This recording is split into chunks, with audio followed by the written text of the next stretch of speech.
Hi guys, PJ here. Today I'm going to do a quick fitters review of this. This is a Pure Highway 600p.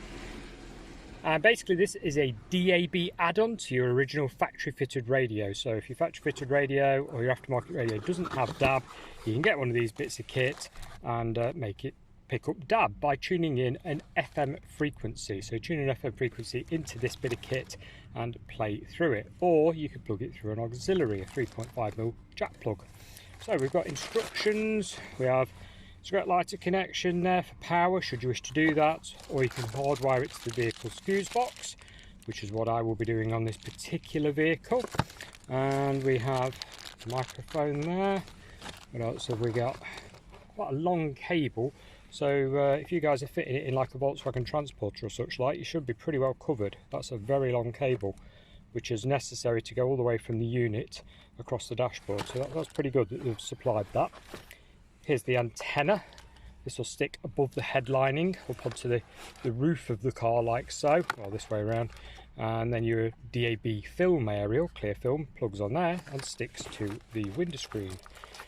Speaking of DAB aerial, there it is. It's just a clear plastic strip.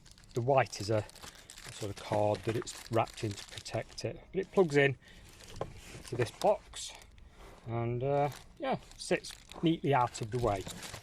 A couple of batteries there for the main control module, which is this bit. Works on AAA's. They do last quite a long time on these. You'll get a few months out of the batteries. There we go. There's your controller look. So you've got hands-free calling as well, which is handy. You've got pick up, put down, frequency change, power on and off, etc. Very basic. Batteries go in there, and obviously it comes with a mount, like a grill mount or whatever. A few sticky pads to hide your cable down the side of the window if you want. On this particular one, I'll be hiding all the cabling behind all the trim on the vehicle so that it looks as factory fitted as possible. So let's get on with installing it and see if I hit any hurdles or bumps along the way. Quick fitting update for you guys. There's the antenna stuck on. I've still got to stick the film onto the window screen here, and obviously the magnet part of it is up under the headlining, stuck to the steel of the roof. These are your cables. There's your microphone one plugged in just there. You have to make sure they're fully seated. They're very tricky to push all the way in, so make sure that's all the way in if you're fitting this yourself, guys. This one here is the power cable that I'm going to run all the way across to the driver's side fuse box on this particular vehicle.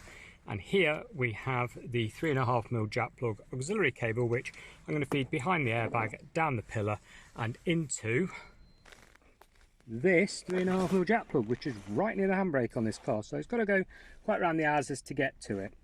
As for problems, this is stuck on with a 3M sticky pad, yeah, and it comes with an alcohol wipe to clean any, residue or cleaning polish type materials off your dashboard. So I've done that.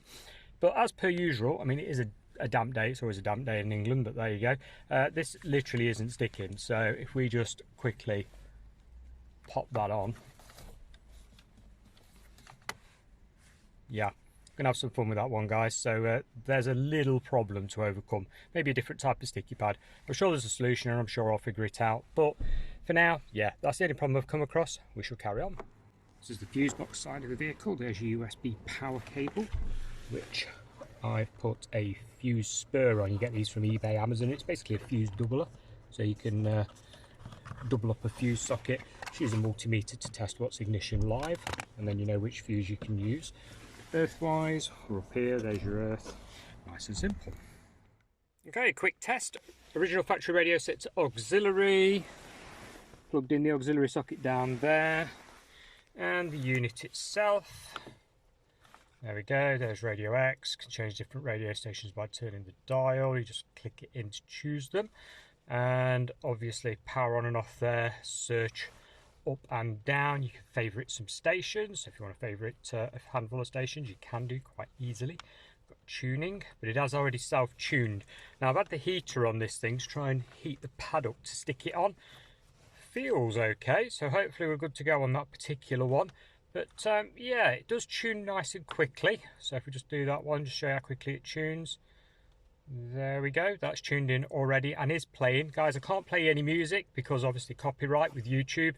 And also, to be honest, it's going to sound completely different on your own, car speakers as opposed to coming through whatever you're listening to on this video. So it's a bit pointless anyway.